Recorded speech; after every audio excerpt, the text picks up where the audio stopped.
Good day, kalapatids! Ako po si Alan Lee, ang Pigeon OIC ng Bio Research Bio Pigeon. Kayong lahat po ay aming inibitahan na makapasyal po dito sa amin sa Bio Research Bio Pigeon upang makita niyo po ang world's first state-of-the-art 6-story pigeon condo,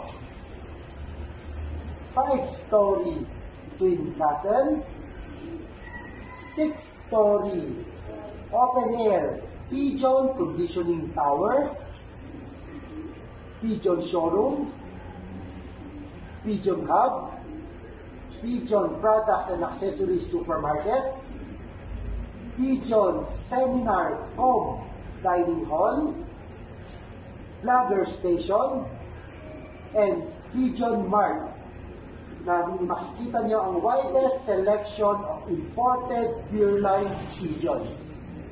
Maraming salamat po. Lahat po ay welcome bumisita dito sa amin sa Bio Research Bio Pigeon sa Sukat, Parañaque. Bukas po kami Monday to Sunday, block visit times from 8 to 5, free entrance at free KFC burger and drinks courtesy of our generous ninongs, foreign suppliers. Paalala lang po, kalapatids, pag makapasyal po kayo dito sa amin sa Bio Research Bio Pigeon, magsuot lang po ng face mask at face shield para sa kaligtasan po ng bawat isa. Keep safe and healthy, everyone. Salamat po.